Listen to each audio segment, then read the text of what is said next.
Okay. So goodness of it. Say for example, okay, goodness of it.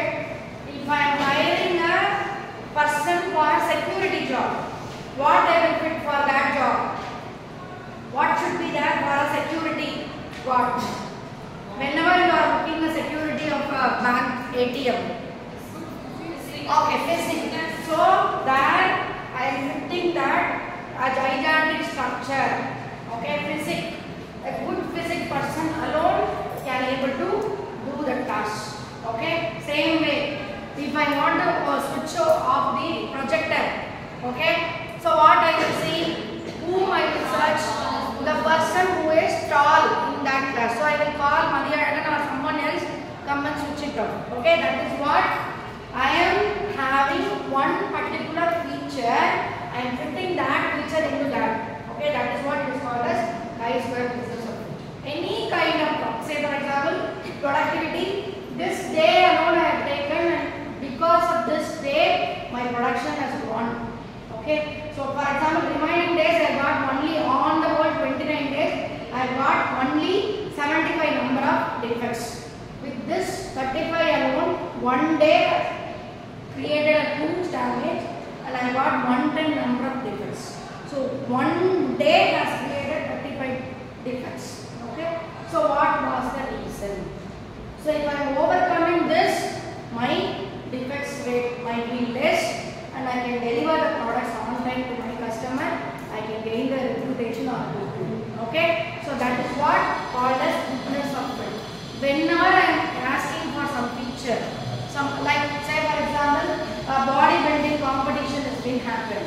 Okay, so what I want to have good physics and gigantic structure and weight. Okay, they should capable to lift. They should capable to do any kind of activity. Okay. Similarly, inside the classroom, I am having a goodness of it that attendees who are attending, real attendees of the class. Okay. So the subject is this. I am taking for the 6th period. So what is the output? How many number of students are listening? Out of that, out of the 6, only 1 is listening, 2 is listening. That means I am fitting only 2 numbers to the available population. Okay, that is what called as goodness of it. Okay, so these are the basic chi-square test of non-parametric in nature. Okay, so once you have set up the hypothesis, you have designed the testing of the hypothesis, and you are able to validate the hypothesis, then you will be move on to the 4th phase. So what is the 4th title? Determining research design. Okay, research design, already I said it is a blueprint. So it is a blueprint. It is the outer coverage. What to be done. So it will be answering for all WH questions. So when to be done, who will be doing it, where it can be done, and why. So why W and how are you going to do it, and how much resources you are going to have, how many resources or how much resource. So there are 2 major types of research design. So descriptive, analytical. So descriptive research design, describing the present scenario, present condition, what is happening inside the company, how many number of employees have come today, right? That is descriptive research design. You are going to analyze the present scenario of the company. Are they running with profit or loss? Okay. Whereas analytical, you may be analyzing the reason why it has been happened, why only this much. Okay, so what are the reasons behind the failure? Everything can be done under analytical. You will be having a detailed analysis of the current scenario. Current scenario might be why it has happened, what was the reason. So what about the productivity before 10 years on January 31st? Whether we are running with profit. If we were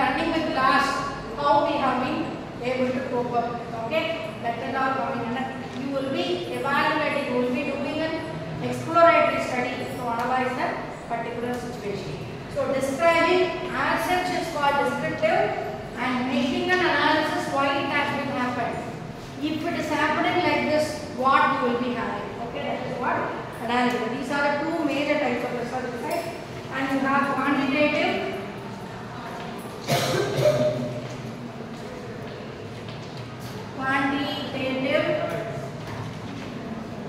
and qualitative. Experimental,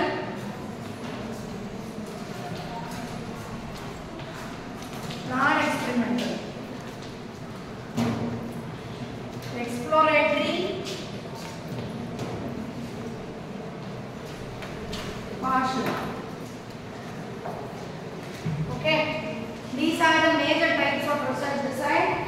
So we described and we have made an analytical study. Then quantitative, like as I said, number of people who has taken leave, absenteeism survey, a study on employee absenteeism, a study on productivity of the organization, a study on damages or errors, number of defects.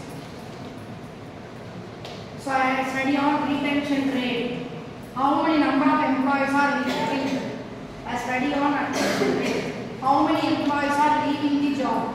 Okay, these are the kind of study can be done under quantitative. Whenever you are able to count the numbers, you can go for quantitative. Next comes qualitative.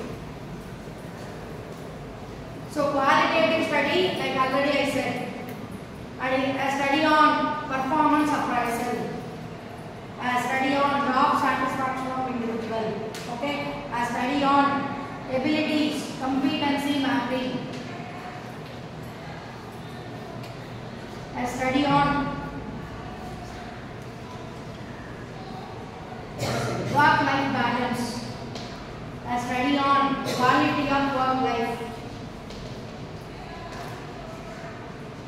a study on HR policies, a study on Factories Act,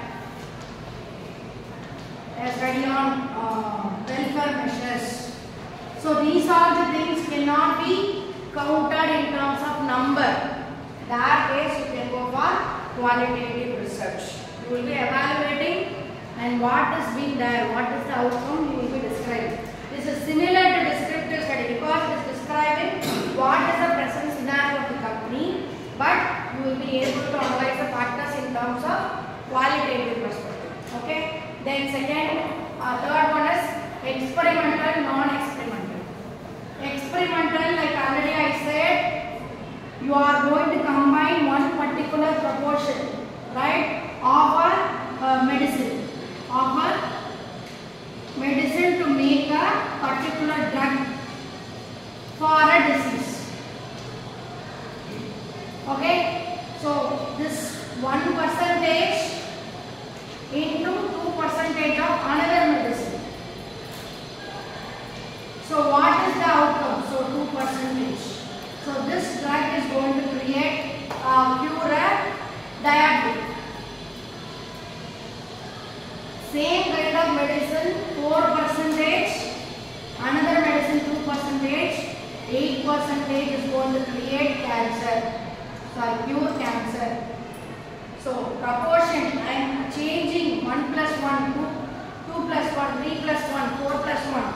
So I am changing one proportion with that of another and I am getting the output.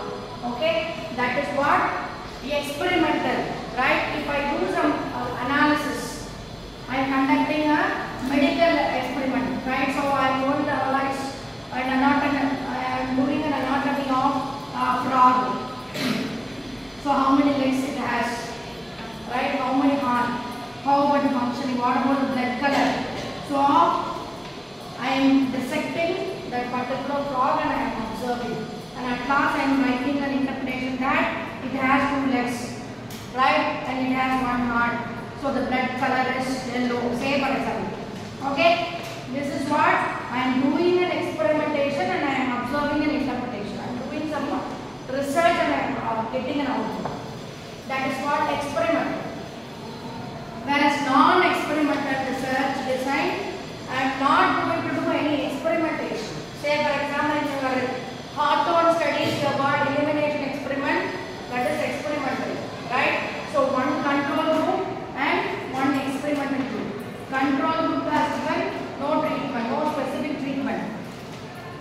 are underway with only normal lighting setup.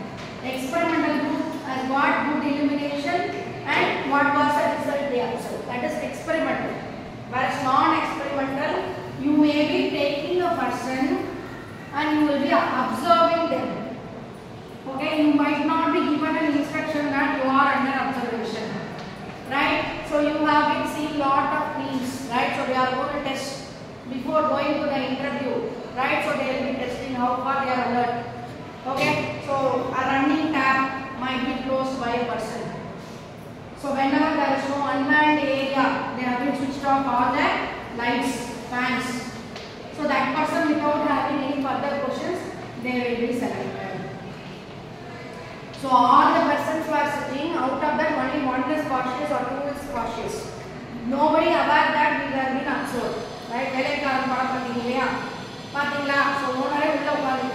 okay, that is what non-experimental research. You will not be given any different setup, one control group, one experimental group, nothing else. Simply everybody will be observed and at last you will be finding out the solution. Okay? And experimental group is of 3 types. So that I will elaborately explain in the next class. So one is completely randomized block design and Latin square. So completely randomized block and Latin square design. And one more is factorial. These are the 4 major types of experimental design. Okay. Say for example, I want to analyze the fertility of a particular land. Okay. So I can go for randomized block or completely randomized design. Okay. Or I want to know, suppose I am going to grow paddy seed. What will be the yield? I am going to grow like wheat seed. Right. In the early 6 months they have been grown paddy seed and they have got a good yield. Repeatedly I am doing the same paddy, I will be getting a good yield. But I want to test, can the fertility may be improved with the help of wheat or some other seed. So if I am going through, what is the yield? That way I can go for experimental type of research. And the last one is exploratory or it's not casual, causal design. Identifying reason for the failure. Okay, it is not casual, causal research design. That is, what was the failure? Say descriptive, number of employees was turned up for the job, not turned up. What about the absenteeism rate? And in case of analytical, you may be identifying the reason. But in case of causal research design, say for example, a flood, Chennai flood. So there is a myth that whenever we are facing December, surely we will come across with a flood. Okay? So causal, what was the reason? So there may be a global warming, right? So there may be El Nino.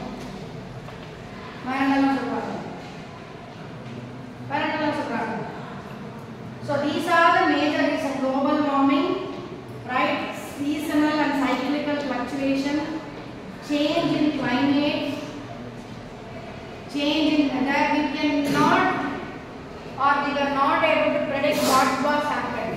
So February right now 10 years before, 15 years before, we won't have this. Only summer after March. April and May only we will have a peak summer. But nowadays it is looking like a May month. Okay, that is what. And rainy season only in November. We won't have December or January. Okay, that can all called as global warming and seasonal fluctuation. That is called causal. In case of analytical research, is there any reason behind the actual research? And it's causal, complete analysis from the scratch, from the root. Okay? Complete